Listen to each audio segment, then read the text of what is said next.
Manchester United are in the States. The tour is well underway. First victory of it, 2-1 against the Hammers. Strong 11 from Ruben Amorim. Bright signs coming about, but still things to fix. We need a striker. Things are heating up in the transfer market. We got the bomb squad to clear out on either way. Second half of the transfer window is underway. Sir, season is right around the corner. 3 weeks out from the opener against Arsenal. Are you ready for some football? It's coming down the chute. I'm nervous. Arsenal, it's coming. It's counting down to the days of the kickoff at Old Trafford versus Arsenal, but we'll take the West Ham 2-1 win. They gifted us a few goals. I thought Bruno had a great game with the brace. Amorim a little frustrated there in the second half. We dropped off when we rotated the whole team, which is to be expected. We are talking about practice, but for me, it's all about Ineos and that front office. We need to give Amorim reinforcements. We need a striker. We need a midfielder. And oh, by the way, we probably could use a solid backup goalkeeper because Onana has a hamstring injury and Bayern looks a little wobbly. Wobbly indeed, sir. I think it was an encouraging match, even more so than the Leeds game. The boys are in the States for the summer tour, and it was a good run out with the strongest 11 for sure. You know, they did like 65 minutes. They let up a late goal. I think the boys looked a little legged at the end of it, but there were encouraging signs. I think Ugarte and Mayu linked up well. There could be a duo that can hold down this formation that Ruben Amorim wants to run. I thought the back three looked really good. Heaven and Euro looked to be grabbing a hold of those wide center back spots, and at the same time, Cunha matching it up with Fernandez. Højlund, still a frustration, but shows great a lot of opportunity off the bar early, though. You got to give him that one. That's what I'm saying. That's why you don't want to dish him out, but you realize that what are the needs in this squad? We need a number 9 that you could slot in, that Højlund can learn from, and that the team can rely on for goals in the Premier League. Bayern, he ain't the guy, and at the same time, can't wait to see Mbeumo feature as well. It's also going to be like, where do you put everybody? A lot of center back options when you factor in Maz and Luke Shaw, but like you said, it's all on Ineos in these last few weeks.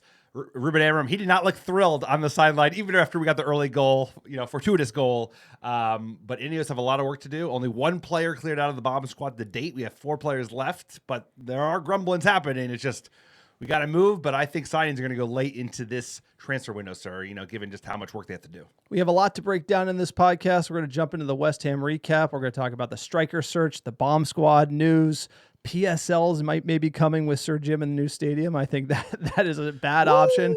We also have our end of season survey results we're going to get you. But first, let's jump into West Ham. We had the starting 11 at the Meadowlands, North Jersey till I die. We had Bayern in net, Euro, De Ligt, Heaven center back pairing, Ugarte Mayu midfield 2 with Dogu left wing back, Diallo right wing back. That's a pretty interesting experiment there. Fernandez and Cunha playing the dual 10s. Højlund up top. What'd you think of the starting 11 from Ruben Amorim? In the first game against Leeds in Europe, we saw a mixed bag strength on the first half team versus the second half team. This was very much something that's as close to a strongest 11 that you would see given the players available. Maguire wasn't quite match fit. He joined up the squad late, and Mbeumo's not ready. His legs aren't there yet. Maz is injured. Xerxes injured. So given that, this is pretty strong. Back three is comfortable. Once again, you've seen Euro and Heaven on the outsides. De Ligt, he showed today, I think he was even better at the anchor position than he was in the first match. Ugarte and Mayu is a pairing that we haven't gotten to see. We know we're going to see Amad Diallo and Dogu at the wingback positions. That didn't really come off too much in the match, but it's a strong 11 from Ruben Amorim, and I think they came out of the gates pretty strong. So they looked fit, a lot fitter than they even looked a week ago. Yeah, and remember, we're talking about practice. Just notable moments from the match. Højlund had a great early run, shouldered the center back off. Great shot, nice burst of pace, smashes it off the post. I think unfair to him. He really needs that goal. We've seen him hit the post. The Dane, that was it really from him early. It was United was a little disorganized early, and then we sort of got our shape with the 5 at the back, and then Aiden Heaven won the penalty from a set piece, and Bruno slotted it away. Bruno, easy as you like. Heaven making a meal of it. Areola, the goalkeeper for West Ham. Embellishment, I think, is the word for exaggerated. Heaven. He it was the arms and then the roll. It was like the roll was not necessary. The arms, the roll is not necessary. That's a Brazilian trait if you've ever seen one. Ugarte did well in the midfield. He was on the bench to start against Leeds in Sweden. He started, and I think he showed us why we paid so much money for him. Won the ball, played in a mod for a great goal. That was one of the few times Ahmad was involved up high, and it was called offsides. And then obviously Bruno buried it with the keeper giveaway in the second half, and United would win it 2-1. Yeah, it wasn't like a memorable game in any respect. It was better in terms of a fitness perspective than I think we saw a week ago. I think the boys are coming along from that perspective. They did look fitter for sure. I thought the pressing off the ball was actually quite good. It's just that once United won it back, which they did quite a bit, Cunha very effective, Bruno effective in that regard. Ahmad, we know how good he is. Obviously, the stats on Mbeumo, he's a very good presser of the ball with a high work rate. So I think United, the attack was a real problem. When we got the ball, we didn't know how to pass. We didn't know where to run. So that's something that we've had challenges with, of course, last season, given the lack of goals we scored. But at the same time, we're going to have new players fitting in this front three. Might have 3 new players by the time you get a striker with Mbeumo, Cunha, and whoever our number 9 ends up being, hopefully Olly Watkins. So that's going to take some time for players to gel. And I think they weren't quite gelling in that first half, even though we got good chances in their third to go at them. It's just that the passes were scratchy and it wasn't quite there. Yeah, and then in the second half, around 70th minute, we did a full squad swap. Delo, Maguire, Mount, Casemiro, Shaw, Leon, Cheeto Obi, Fredrickson, Fletcher, and Courier would come on. I would say the drop-off was pretty large here. United really lost the grip of the game. I thought the first team squad, if we could call it that, did very well, controlled things against West Ham, and I felt like it opened up here. We were sort of hanging on a little bit, but this is practice. You're changing the full team. It's to be expected. It's really about fitness. I am a little surprised Amorim went the 70 with the first squad that came on. What do you make of that? Usually it's a halftime swap, and we keep it easy, and then we kind of shore up a first team, maybe by the likes of Fiorentina when we get back to Manchester. What do you think of this move from Amorim here? I mean, it was unusual, and I think what it speaks to is like he's got all eyes in that first game against Arsenal. He knows that he's got no margin for error. He's got no breathing room in terms of how tough this start to the EPL season is. So he needs his first team squad basically already lining up 3 weeks out, ready to run. That's what I saw. I was like, yo, he's not fucking around. Because usually, like, I've never seen that game week 2 of a preseason where they're already doing strongest 11, 65-minute plus. That's like, for me, I never remember seeing that. And I think it's like, yo, this is it. This is my 11, boys. We're going to war in 3 weeks, so you better be ready to rock. And I think all things considered, there are serious things we need to fix. Goalkeeper, striker, I think are just the easiest. Even the midfield looked pretty good, I must say, even though you have to find a place for Mbeumo to sit. But at the same time, if you fix 9 and 1, then you're going to be in a really good place because the team looked like they showed a lot more energy than we saw in a lot of last season. But obviously, it is preseason. But, encouraging nonetheless. Stat line, United 15 shots to West Ham's 9, 5 on target to their 3. We had 43% of the ball to their 57%, which is actually surprising. Having watched the game, I really didn't get the possession stats. I thought it would be more even, but that last 20 minutes, West Ham really grew into the game. Just jumping into a quick tactical teardown for the West Ham game. I think from my view, there was a lot of things happening in the match tactically for Manchester United versus West Ham. But one thing I saw is that we had deeper wing backs. I think Amorim sacrificed the structure of the team to be sturdier, but it blended our attack by asking Ahmad and Dogu to tuck in when West Ham had the ball here. We had a sturdy back 5. We plugged the gaps that we saw on the wing that other teams would exploit between the center backs and the wing backs when we got cut out high last season, often behind Mazraoui. There were balls in for attackers like Bowen. We did see that in the second half where he was able to squeak through Dogu and Heaven was out of position. But when we sacrifice the wing backs getting up the pitch, we get stability, but we have to know when to go. And seeing Ahmad have a great defensive performance isn't really what you want to see out of Ahmad. It's not really playing to his strengths, although he is flexible. He played amazing, made some great tackles. I want to see him making great runs. And while we did see those 5 tuck in out of position, and Ugarte and Mayu really were the pressing triggers, what actually happened in attack from bringing the wing backs and pinning them down is Heaven and Euro were the ones who are the free men when United had the ball at the pitch. And is that really the free man that you want? Usually we're trying to get Ahmad free to run at defenders, and instead we were seeing Euro and Heaven get into those spaces when United were in attack. So tactically, United much more sound defensively, but attacking-wise, it was really all up to Cunha and Bruno to really make those runs into space, and then not having Ahmad and Dogu on the overlap. We didn't see a lot of crosses into the box. and United didn't really create a lot of XG and create a lot of shots on target. So I think this is a good view from Amorim of what we're going to see against Arsenal is stability with that back five, closing up those spaces and making sure no one can exploit us in behind. Yeah, if you're going to get one thing right from the start, defense, having a sound defense in which we can build from is a good place to be given the problems we've had conceding goals over the last few seasons. But like you said, Dogu and Ahmad were really not involved in the attack when United actually won the ball back, which is where our best opportunities came from in yesterday's game against West Ham. So that's going to be kind of like definitely how they're thinking about it in terms of our ability to create high-quality chances going forward this season, right? Cunha is a good presser. Ahmad's a great presser. And Mbumo's coming. We know about his stats as well. Bruno, of course. So I think getting those wingbacks involved in play when they win the ball back high up the field, we just didn't get to see it yesterday, but that will be a very dangerous combination as Dogu builds into the game and Ahmad, owns that right wingback position, which he seems to be destined for under Ruben Amorim's system. And next up for Manchester United is going to be Bournemouth. We're going to be doing a post-match breakdown live on our YouTube channel around 8:30 p.m. Pacific. United are going to kick off in the summer series in the United States Wednesday, July 30th, 6:30 p.m. We are top of the table with Bournemouth, so Summer Series Cup got to be taken down. The Summer Series Cup, sir. And Bournemouth, they're a much better team than West Ham, so this is going to be a proper challenge. Third game.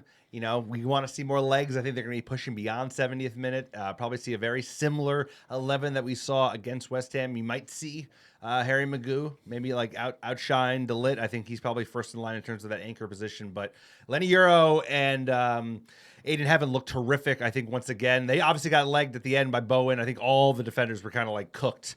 They're almost past 60 minutes, and that's quite a bit of game time, especially with the legs of Bowen. So this will be a big test for United. Hopefully we can keep the ball moving, get some goals, and continue to be sound defensively. All right, let's get into transfer muppetry. We have the striker search. We're only talking about strikers because, damn, we need a striker. We saw Højlund with that great chance early against West Ham, but he went quiet, and Xerxes injured as well. So in this situation, need a number 9. Who's available? Cesco is the man from RB Leipzig. Apparently, per build, it is a top-tier source. They have dropped the price tag from 100 million euros to 70 million euros. You remember when Arsenal was sniffing Gyökeres or Cesco, they were thinking about that 100 million pounds. Now that they see the market softening for strikers and the Scouse bastards are going 130 million pounds for Isak, this man, his price needs to come down because there's only bidders like United and we don't have the cash to spend. So RB Leipzig sending a signal into the market that Cesco could be sold for 70 million. Interesting stuff. United, Olly Watkins, there's smoke around other players, but Cesco, price drop. What do you make of this one? Price of the brick is going down. It's one of those interesting cases where, like you said, a lot of the clubs that we know are angling for a striker this year, i.e., obviously Liverpool now getting 2, Arsenal, of course, getting Gyökeres, Chelsea always being in the market for additional striker. It's how much will that affect? Usually prices go up towards the end of the window. Now we're seeing a case where prices might start going down because there are clubs that want to sell. Olly Watkins, we'll talk about that in a minute. They seem to be posturing, but they have set the price. A couple months ago, he was out of odds under Unai Emery and obviously getting less minutes than Rashford was during his time there. So this is going to be an interesting one to watch. We still have to make moves on the sell side. We thought Sancho would have moved by now, that a lot of those Juve rumors have quieted down, but Antony now is picking up, maybe Saudi. We'll talk about that in a second. So Cesco scares me because it's another project and it's a big step up to the Premier League. And we already have a project. Actually, we have 2 projects in number 9, if you include Cheetah Obe. So he's a hell of a profile. I think he's definitely ahead of where Højlund is, but at the same time, he's not going to come in and just hit the ground running and score 20 goals in the EPL next season. Whereas I think Olly Watkins, if the winds go the right way and he stays fit, there's a very decent chance he could get close to that tally, playing the front 3 with Mbumo and Cunha behind him. Last 2 seasons in the Bundesliga for Cesco, which, top league, and players usually do well, other than Jadon Sancho coming from Bundesliga to the EPL, like a la Holland. 33 matches, 13 goals. He's obviously got a lot of potential, 22 years old. 23, 24, he had 14 goals. Less assists than Olly Watkins. Olly Watkins has the mid-double digit goals with the great assist record, 21 assists in the last 2 seasons. So that's where you're seeing that experience, but less upside. For me, we just need a striker. At the end of the day, we're talking Olly Watkins, we're talking Cesco. We just need United to pull the trigger on somebody. Unfortunately, the price of Olly Watkins is near the 70 million euros that RB Leipzig have committed. And are you going to pay the same amount for somebody who's older? Like my director of football hat, if I put it on, would tell me there's resale value in a 22-year-old. There isn't in a 29-year-old. Why wouldn't you just go with the young thing? Right now, United are almost in a rebuild with Amorim. You have upside. You have resale value. That is being conservative, but you don't have the EPL proven track record. So I'm very interested by the Cesco news. Like I said, lots of upside here. I wouldn't mind if United went any direction. I'm just like, either way, you'd be happy. Give me somebody other than Dominic Calvert-Lewin, and then here you go. Of course. RB lowering the price. This is pretty much tier 1,000. This is not really sourced to anyone legitimate, but we're hearing smoke is what we're going to call low-tier sources here. Cesco would prefer Manchester United over Newcastle. And obviously, Isak going to the Scouse Bastards means that Cesco would be on the mark for Newcastle. That could drive the price up. But if he wants United, that's advantage Manchester United here. And apparently, from smoke sources, he wants Manchester United. But the Newcastle one is one to watch because obviously with them losing Isak, big money too. We're hearing £130 million possibly. I don't know if they'll go that high, but that is wild. They'll have more than enough money to spend on number 9. They'll have more than enough to give him the wages, and he would likely move quickly. So the one thing is United need to sell. Some of those sales they're dragging. He might be moving off the market, and all of a sudden we're looking at Jackson or Olly Watkins.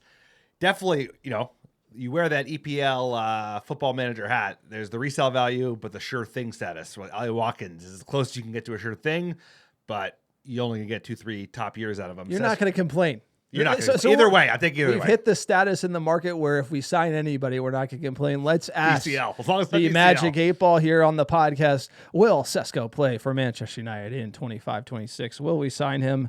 Don't count on it, says the Magic 8 Ball. Most right. likely it's right. Probably right. So He's going to like, Newcastle. This Magic 8 Ball is like never let us down here on the podcast. So, we got tier 8 Ball is the source here that says don't count on it. Olly Watkins, latest news here from Ben Jacobs. Manchester United have held fresh talks with Olly Watkins. We've heard debating sources here. This is from Ben Jacobs, but via Alex Crook, Talk Sport. He is in the United circle. Villa's £60 million valuation currently deemed as too high. But MUFC, we're interested if the price drops. And I think this is sort of where United are placing themselves in the market, is basically saying, hey, if any one of you want to drop the price, Nicholas Jackson, Cesco, Olly Watkins, we could be interested if you want to play ball with our terms and our structure and our valuation. And the last thing that's missing is we need Olly Watkins to start elbowing a little bit for the deal. I mean, obviously, he's at the age in his career. He's going to be 30 soon. You'd love to step up and finish your career, or at least finish like the peaks of your career at a club like Manchester United, even if we're in a tough spot at the moment. So if he could start angling, I think this is the one that's meant to be. I think they would come down a little bit on the 60. If you can get like high 40s, that would be a hell of a deal for a player with his level. High 40, I would go 40 plus. But this market, whatever you can get. I think at the end of the day, it's like you want a sure thing, and we need a sure thing. And I think the fact that they've gone for Mbeumo and Cunha, obviously those are younger players entering their peak. This is a player in his peak that will start coming down from that probably sooner rather than later. I might be catching a knife here with Ollie. But the fitness record is quite good. Like you said, the assists as well are excellent. And his his man, profile, and he's really good in the air. And the boys now, right, especially Mbeumo is an excellent crosser. Ahmad should be coming in, putting in more crosses. We've seen Højlund in the air. Cesco is not bad in the air, but I think just like that EPL conversion rate with the fucking slab heads you get everywhere, right? Every goddamn team has got bridge strolls for center backs, and he knows how to cut through them. So that's worth the money right there for $60 million. Yeah, and if you look at the profile, Cesco is a player who actually gets the ball outside the box like Sarana players, right? That's sort of how he's developed for Slovenia as well as RB Leipzig and RB Salzburg. Olly Watkins is a poacher. Great movement inside the box, tons of touches in the box. He's also laying it off very well in the box. Højlund likes to get in the box, but his movement is poor, and his first touch and his ability to link up, not there. So Olly Watkins, I really think in the system, based on the player profiles we signed, he would be number one. The question is, we're in this game of chicken now with Aston Villa. Hey, how low are you going to go? I'm thinking £40 million is what I would be willing to pay. That would be a fair valuation. The fact is Villa going to make moves? I really don't think we're going to be looking at a Cesco or Olly Watkins right now. My gut just tells me Villa just won't sell. They'll just defer to not sell him. It'd be a good deal if we could do 3 years plus an option, get him to like 33, 34, and he's on like 130K a week, so he has cheap wages. You bump him up a little bit. You could bump him up a little bit, but this is going to require player movement. And you saw Cesco saying, I want United. You're going to need Olly Watkins to say, I want United. And we're going to keep you posted on where this news heads. And as far as the Isak news, it was a bombshell. Alexander Isak doesn't want to play for Newcastle. Shocker. He was quiet all season, all like transfer window. Then they're coming back. They're doing the tour. And all of a sudden he wants out.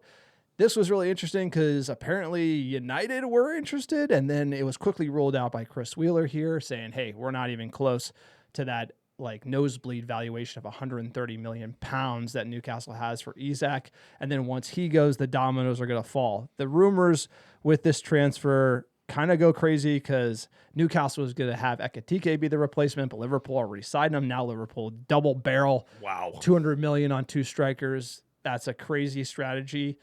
Reminds me of United of old. And you remember those days where you win the league and then you just double barrel like the top players in the league. I'm not that fussed about it. The valuation, he's not worth it in my opinion. Everyone thinks he's the next greatest striker. He has injury problems. If you play FPL, you know, like he's a great player, but he doesn't stay fit. He's always struggled with injuries and his stats are kind of there, but it's not that. I feel like the injury record really puts me off that nose-watering valuation, and it's good that United were ruled out of this process early, and now Ornstein today or earlier this week broke the news. Liverpool has agreements with personal terms. It seems like he's going to go to the Scousebusters. Hey, it's a strategy. I mean, let's be honest. He's an excellent striker. He's probably the second best striker in the league after Haaland. He just can't, the fitness issues. If he could stay fit consistently, the same way Olly Watkins has in terms of 35, 38 games a season, I think he'd be worth every single dollar of that 130 million in the current market, just given his consistency. And, he's a very dynamic player. But at the same time, United, we broke and we're in the bargain. We're not quite in the bargain bin, but we're in the good and cheapish, or we're buying at Sears. We're not, we're not getting a Mercedes or BMW. Like Sears. We're buying a Toyota. We're getting a Japanese car. It's a dollar store, sir. Not even Olly Watkins is above the dollar store. We're not. That's DCL. DCL is dollar store. Well, you haven't finished the window yet. You don't know. Yeah, that's very possible. You don't know. Well. We might be driving by Sears going to the dollar store. You don't know, sir. Well, I don't wish him well. Liverpool going for but he's a great player. Obviously, we don't have the money for it. Smell you later. My mom loves the dollar store. Big dollar store family. I grew up with the dollar store. Nothing wrong with it. But if you're building an elite attack in Europe, probably don't want to go there. So, you're getting toys your grandkids could throw away. It's a perfect store. You're trying to sign strikers. I wouldn't go to the dollar store.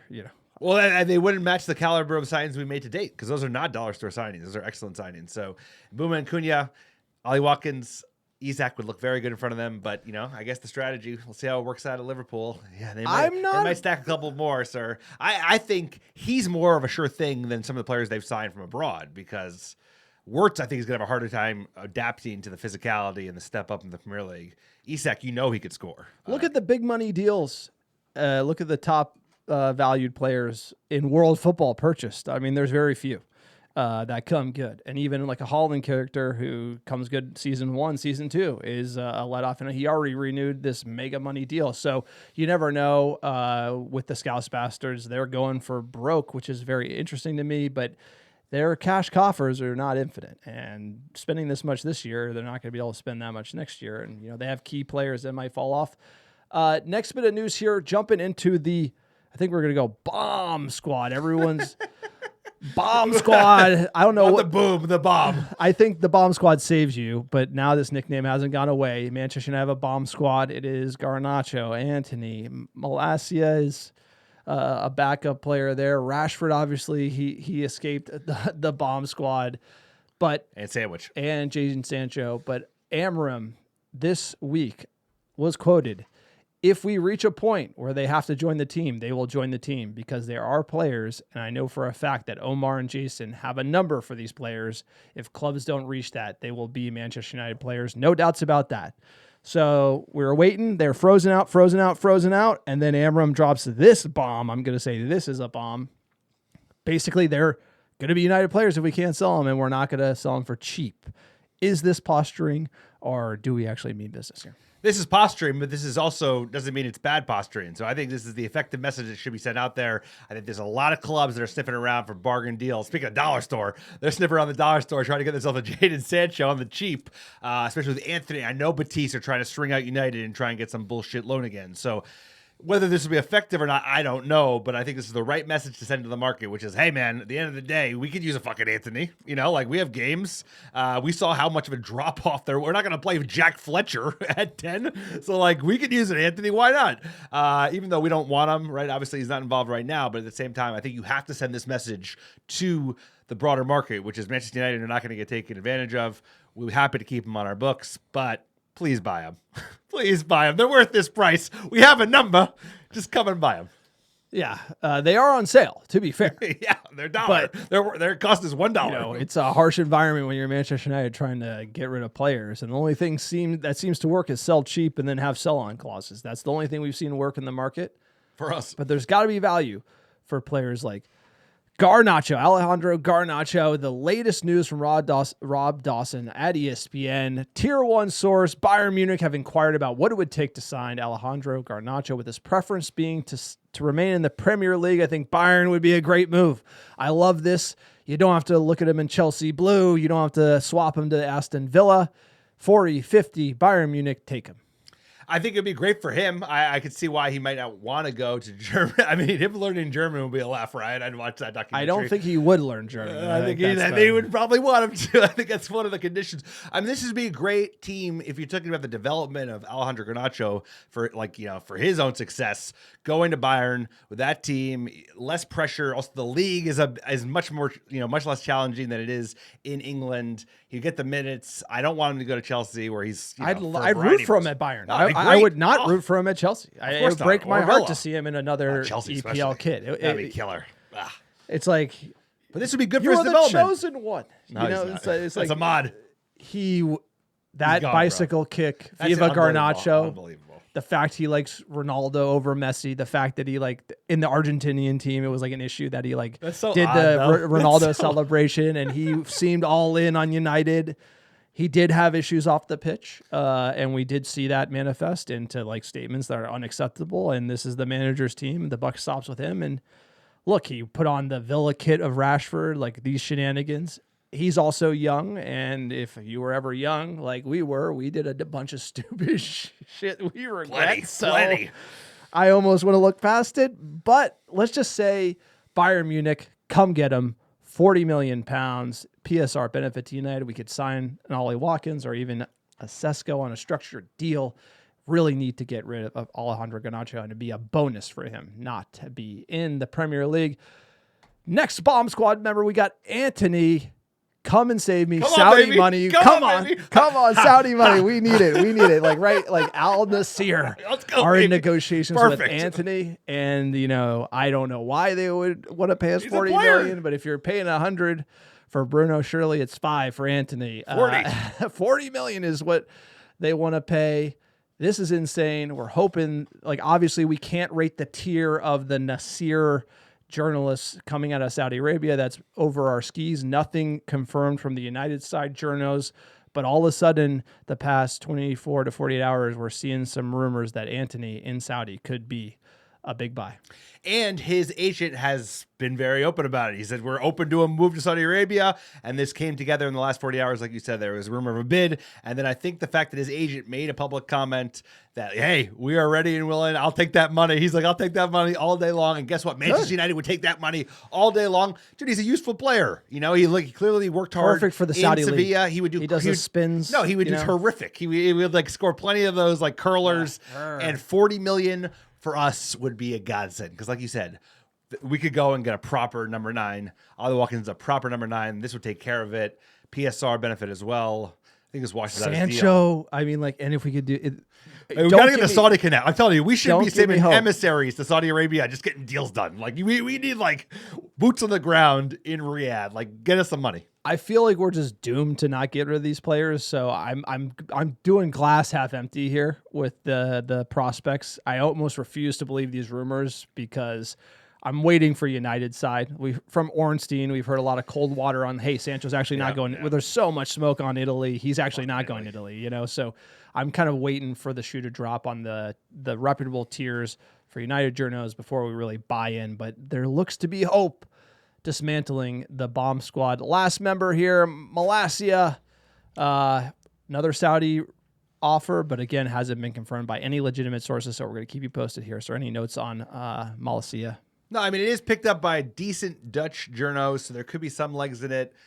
I mean, hey, someone doing a deal for £3-4 million, Saudis, they do have a lot of issues. They sign players, and then players unfortunately want to bounce within 6, 12, 24 months. So the fact is they are still buying and churning through that factory until, you know, they're probably just running it up until the World Cup. That's probably their play. But he would be a great option for them if we could get anything, just get him off the books, less distraction.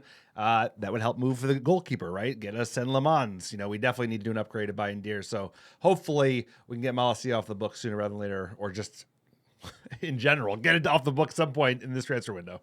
Need to get some money in, and hopefully we'll see some action on the buy side from the front office of Manchester United. Next bit of news here.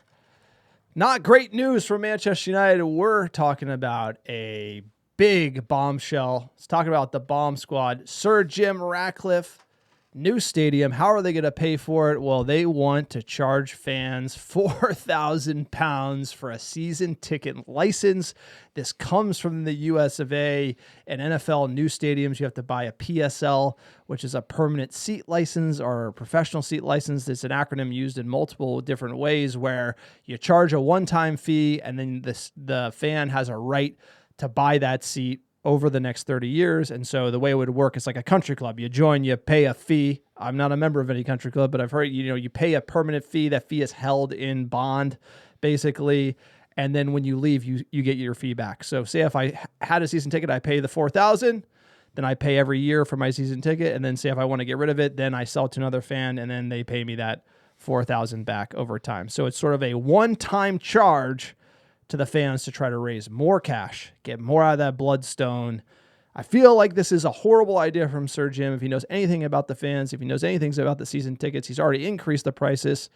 And this is just going to go down like bad milk. This is like, oh my God, it's going to be unpopular. How much money can you actually raise doing this too? It just seems like this is a $2 billion stadium and you're going to just try to milk some more out of the fans. I just hate this from Sir Jim, and he just seems to be, you know, stepping on rakes here when it comes to the new stadium and just the business side of Manchester United. I mean, you talk about how you finance a stadium. This would certainly help. Obviously, you know, the worst kind of adoptions of American sport, and this is something that unfortunately has become quite prevalent, especially with new stadium builds in the U.S. We saw it right with the Yankees, and some of the prices for the PSL you see a lot higher in the States. I mean, you sometimes see it's like $30,000, $40,000, $50,000 per seat. It also gets more expensive by where your seat is. Of course, yeah. So there's tiers to it. If you're sitting, you know, in a very nice section, it could be $20,000.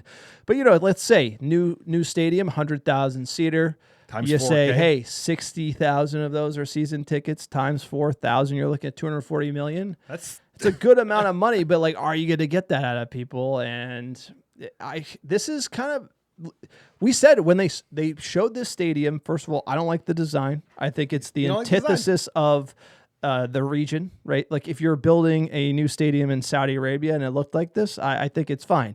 If you're building like the industrial north of England, I just feel like the current Old Trafford model it fits in the landscape. I just really like the architecture, and you could do a modern view of that. And this just kind of Space Needle, Seattle.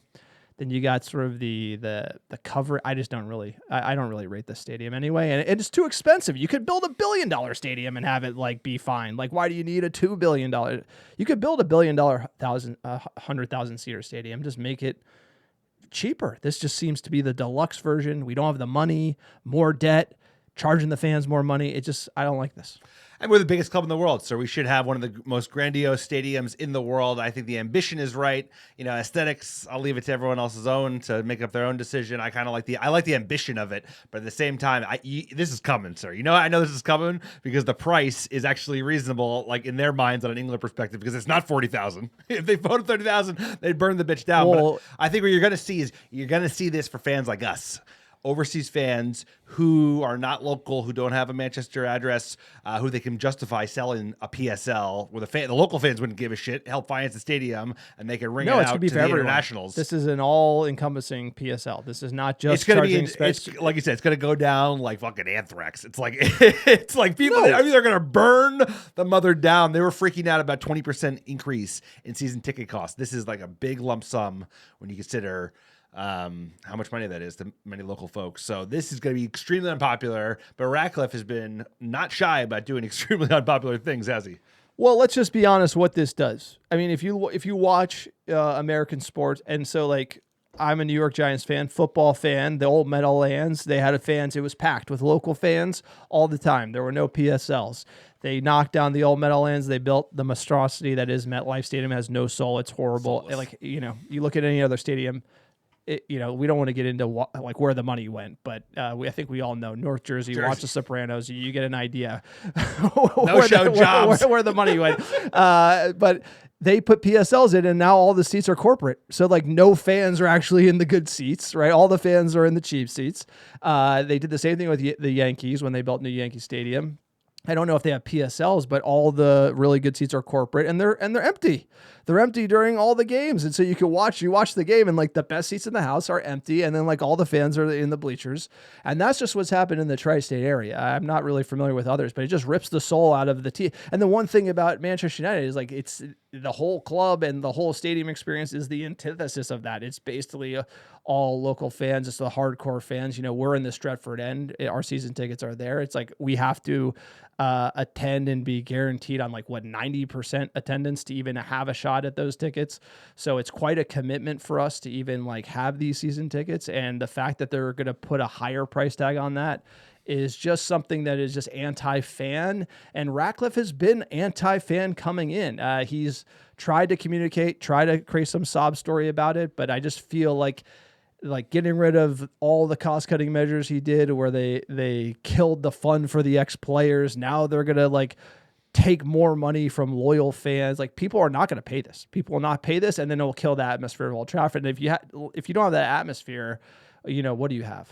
No, it's kind of a juxtaposition of what is really fun and amazing about English football, especially with the tiers and all the different levels and all the teams that exist, is it hasn't just been washed over by a sea of cash. It's starting to happen, but a sea of cash that's kind of taken a lot of the personality of American sports. Like you said, the Yankee Stadium back in the day was a totally different element than when they redid the stadium, charged a way higher seat fee than this, and now it is corporate, and it just doesn't have the same character. And Manchester United, we have a lot of international fans, but you have a lot of local fans as well, and it's still brimming with character. Even the international fans, I feel bring character as well, their own kind of flavor to it. So this would be very dangerous. It's coming, sir. It feels like money's washing over everything these days, especially football. It's accelerating with the sovereign ownership, more private equity ownership. And it feels like, given the fact that he has so few options, he's not above this. He's done things that make less sense and make less money than this would. This is coming because they don't have the money. No, they're broke. And so they're just what they're doing? They're just breaking the fans back, and that really sucks. But it's unfortunate as season ticket holders in the Stretty, to me, it's going to, that's one of the most important things. I have, there's a famous sign at Manchester United games where it's God, family, Manchester United. I just feel those season tickets. It's I got my family, I got my Manchester United season tickets, or it's that's such an important thing to me that we would pay this. But and I hate to admit that. It's sad to admit it. That I would pay. We're against it. I'm against it, but you got me by the balls. Where am I gonna go? I can't. I'm in this club till I die, and these season tickets are good. I want to pass them down to my kids, and we go every year. We go multiple times a year, and it's something that I cherish more than anything. And at the end of the day, they're just exploiting that loyalty. They're exploiting that loyalty that we have for the club, and it's tragic. It's the thing I value most. That's a commercial thing about it. The only thing that I have to pay for that about, outside my family and my friends, it's that's not money involved. But this is the only thing that involves money that's at a very, very high level. And people would pay this, but like that's the problem is he's exploiting fan loyalty, which is why we were there before the Arsenal game, protesting in solidarity with the 1958. And the American Red Devils are always back, Glazers out, and Ineos out at the moment because what we're hearing, this is going to destroy the soul of this club, and we do not stand for it. And you got to check out our match day vlogs on YouTube about us going to the protest. Because we've been there, we've been protesting ever since. The Glazers actually own this club. Green and gold to the club is sold, and the way this is going is very dangerous for fans, and we have to be educated, and we have to push back and loud. I want there to be more protests this season against this specifically because we're already seeing too much, and this club can't go this direction.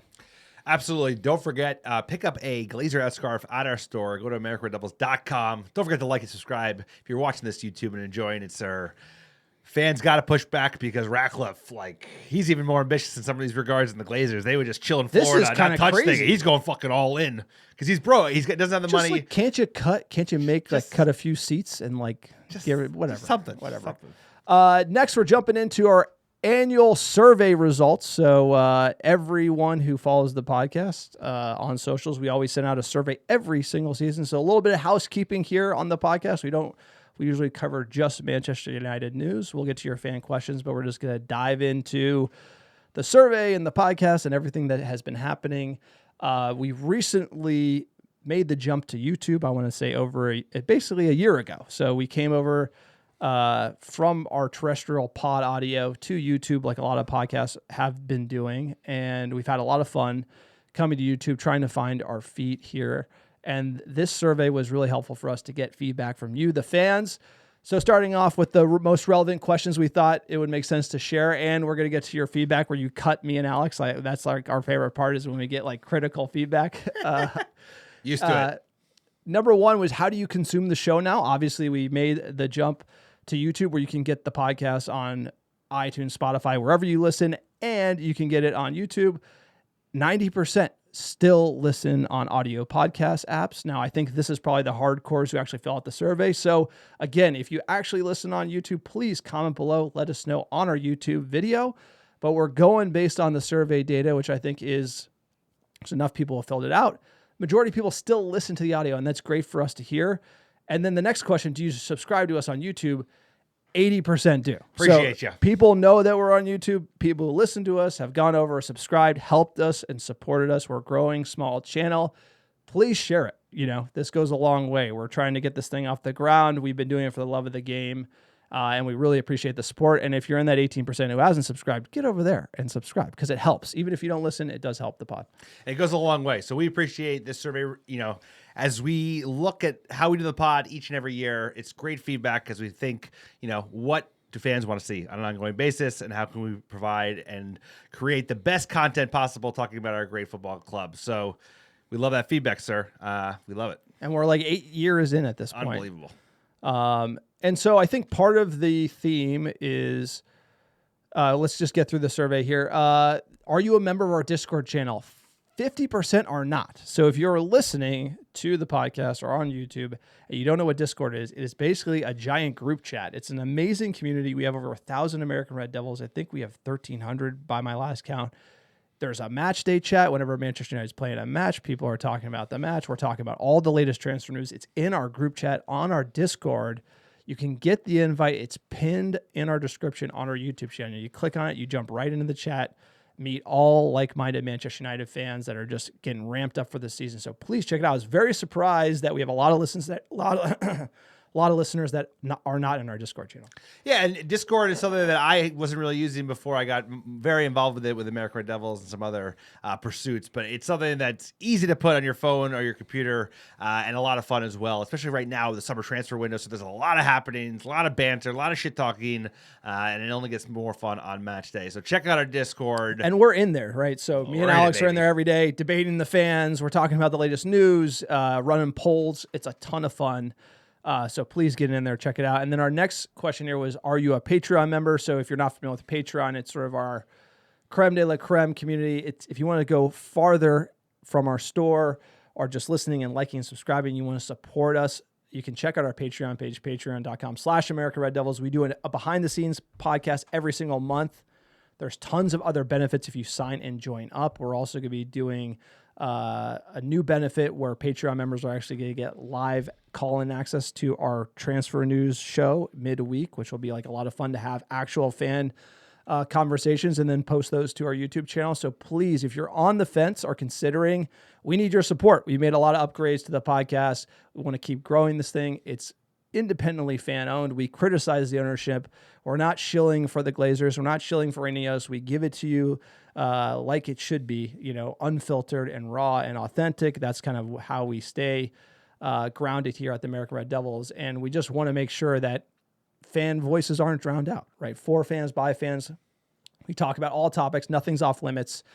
We might get invited on the USA tour if we only say good things about the owners, or we might get to go to MetLife Stadium and meet all the players, but we can't because, we're selling Glazers Out scarves and we're at the protest. That they block us out. Invites get lost in the mail. I don't think they're coming anytime soon because can't fake it. That's Liability. The thing. We're doing this for 8 years, like you said, love of the game, and we can't fake it, and that's why we appreciate additional support in the form of Patreon. We have extra special benefits, that you can only find out by joining Patreon, so come aboard. It goes a long way, keeps the lights on, cheeks are red, hot in the pod bunker room. Summer hasn't even hit Northern California, sir, but it's coming, and we appreciate everyone who goes the extra mile. So keep it up.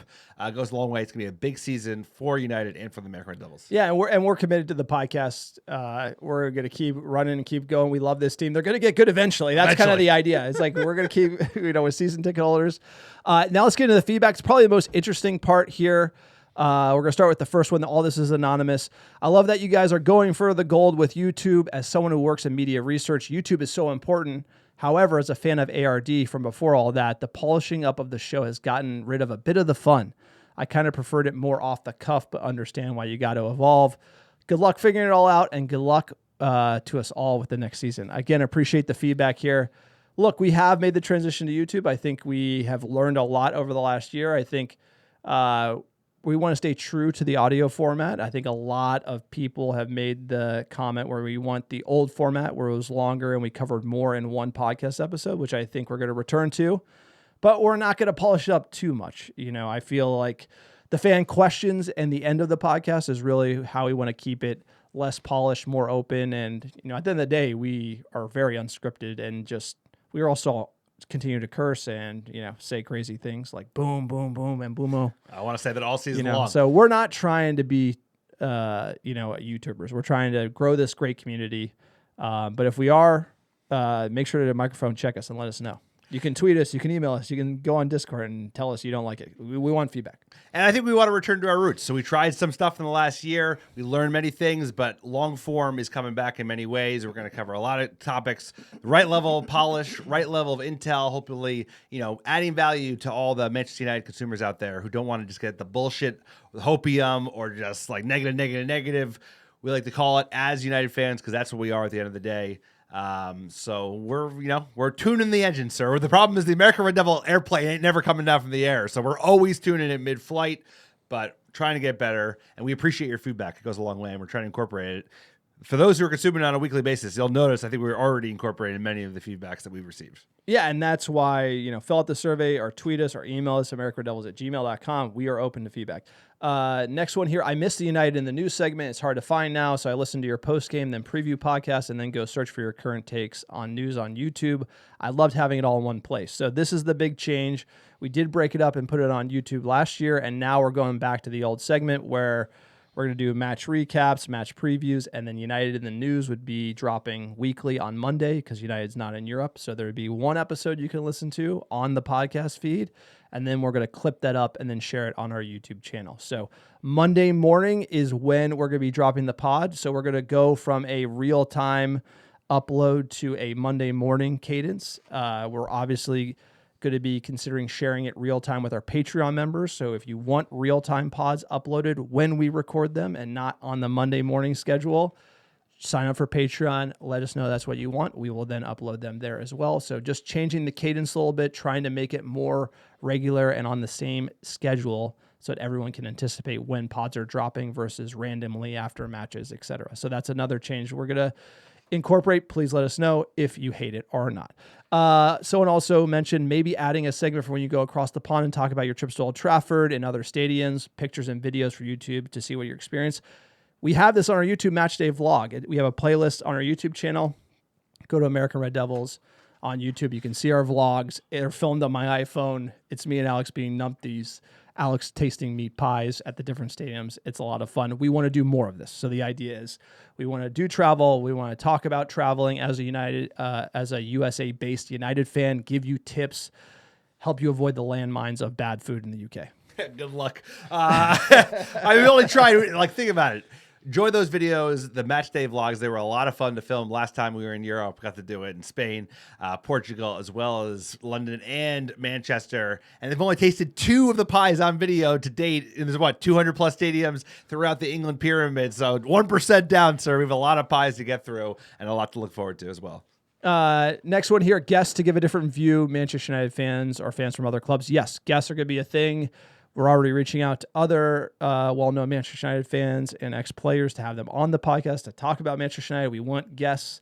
We've kind of just been heads down and just so busy with the fixture schedule we haven't been able to coordinate, but now we're going to feature guests, probably international breaks, and then more often if we can find more guests to have on the pod. The next one here, be more positive, switch it off if it's just complaints. Look, it's been a rough run for Manchester United. We do know that we can, it's hard not to get.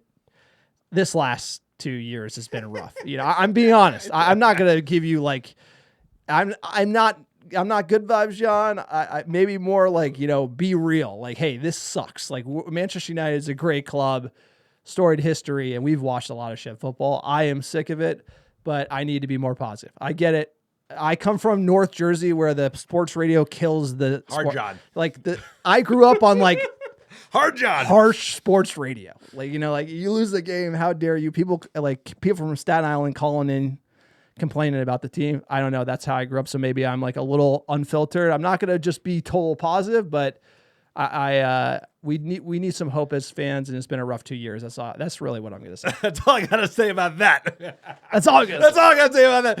Hey, here's the deal. We better start well. That's all I got to say. We're real fans. We've been fans of this team for 20 plus years. At the end of the day, you're getting that first and foremost. That's kind of, I think, why you come to the pod in the first place. So we're going to try and keep it light. We enjoy that middle ground where even if the sky is falling, we can keep it light. But I think it's going to be better this year, sir. I'm hoping that relegation fight is in the rearview mirror. But either way, your voices have been heard. No, take the long view.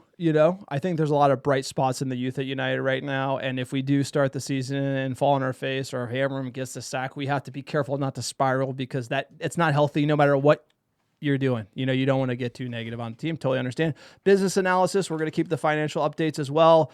Love y'all's banter. I'm up at Take. Don't try to be other channels, but take what they do well and see what can be incorporated from ARD. Look, we just talked about authenticity. We're real. You're not. This whole thing is run by Alex and me. The cameras barely figured it out. Setting this whole thing up is just, this is us. There's nobody here. There's no backer. No AC. There's no one. There's no AC. There's no one we're answering to. The takes are ours. Some are dumb. We can't pronounce the names. We're trying to get better at that. We're taking licks out in the streets here, and we're just having fun. We do it because we love it. There's really nothing here for us other than the love of the game. And you guys, we love you guys. Appreciate the feedback. And the community, and we really want to grow and invest in the community. Don't stop potting. Being a United fan sucks so bad right now. Man, does it feel good to listen to you guys and get through the slog. Cheers, sir. It's been listening to 5+ years. Cheers to you guys. Appreciate you. There's so much positive support we get from our fans, including this great feedback. We will not stop potting. We will keep going until Manchester United are at the top of the mountain. And then when we win the treble, we might just hang it up and retire. But we're here. We're going to be here until we get to the glory days again. And we love it. We love this team. Season ticket holders go every year. And the more that we invest in the pod, the more that we do, we are going to make mistakes, but we just love it. And we're going to keep going. Get better every day, get better every year. That's the motto. And one day United will be back in the promised land and it'll be the old guard. It'll be the community. Hey guys, remember we were 15th crazy place? Old guys. Like 10 years from now, it might be that fucking long. It might be longer. We'll be like, hey, remember we were kicking around and it was 15th place. Ruben Amorim. I hope he's still in charge because if he is, that means the glory days are here again. But appreciate all the feedback. I want to be old enough where the wives are happy to have us leave for a long period of time and just stay in Manchester and watch a bunch of football. Exactly. all right. Thank you for the fan survey. We're going to get the winner out via email. Really appreciate the feedback. If you got any more, you want to email us, americareddevils@gmail.com. You can find us on Twitter @USA Red Devils, tons of other places, Discord, etc. You can always reach out. We even have a pod feedback channel on our Discord. So if anything comes up or you want to let us know or let us have it, feel free to do so. We got tough skin, sir. Let's get into some fan questions. At D_18. If Amorim wins a trophy this year but has another awful PL season, does he stay? Antony, Garnacho, Sancho, Onana make a combined $29 million alone. Ineos have to make moves to save money, even if the squad is thin for a year. As a result, sell those 4 ASAP. Sign Lamens. Ooh, a couple questions in there. I mean, I think depends on how awful. I think if he's bouncing above the drop zone, I think it's going to be hard for him to survive. Unless there's like a late slide that you mean we're like still 17? pretty safe. Like if we're in the mid-teens again, like I think he's going to be in trouble. And then how do you even make it to a cup? The earliest cup is the Carabao Cup. I think it's going to be really challenging for him. But like I think if he does like a 9th or 10th, it's not the end of the world. Ineos can't fire him. My rule. I don't want another fire manager. My rule is just continuity. My rule is Ineos cannot fire him. They look like chumps. They already look like chumps. They cannot fire him. That's the rule. That's this whole season comes down to that. Let's not talk about that. We're positive here. At Man United, DYL, I was there after the subs were made against West Ham. It was a complete turn for the worse. Starters look good. And look, the eye test is real. If you've ever been to a live game, you see much more of the pitch. And I do have to agree. United were in control. We were the superior team. The attack wasn't clicking, but there were good signs that we had solid control. And we didn't last season, no matter what. So I think we got to give Amorim the nod there. We got to give him time. We also saw a nice development from even a week ago. Just the fitness levels look much higher. He's running those boys out in that heat. They look like they've been sweating quite a bit. Jersey and the Chicago base camp as well. But Chicago base camp, fucking hot, bro. It's like playing in the swamp. Who thought of that? Chicago. They could have been playing in SoCal. It's like the coolest. Was it the coolest summer in 45 years? I know. Cooking. Base camp. Wow, what a like that. Like, you need to be in Antarctica. You got to cool it down here. These guys sweat. It was like a heat wave in Chicago, like 100 degrees. I then started fucking raining. At Sunny SoCal Rob 25, do you think Altai Bayern will play the entire preseason only for Onana to start United's first Premier League match? Depends on if he shaves the chops. The chops got to go. They're not helping anybody, especially he also like tucked him in. You could tell he like kind of manicured. It still looks ridiculous. It's a young man's game. Yeah, do yourself a favor. I don't know. Maybe they're hot in Turkey. I think Onana is our future, and near term, I think he's apparently ahead of schedule in terms of that injury that he picked up a couple of weeks ago. Yeah, him against Arsenal. York, our near term future. I mean, like I want Sen Lamens. I want us going for a keeper that can challenge Onana, maybe bring out the best of him or take his spot. But I think if you're thinking about a game is in 3 fucking weeks from now, I don't think we're gonna have a new goalkeeper in that's ready to take his spot. Bro, Onana is a. So this guy's coming to Old Trafford, bro. the big sweep with those mitten paws. Those fucking huge hands. I'm scared of that. Onana could get Amorim fired. He probably helped get Ten Hag fired. No, that is a player who can get Amorim fired. He can get Amorim fired. That's like, but can he? If Amorim wants another keeper, and Ineos don't give it to him, can he? I don't know. I think so.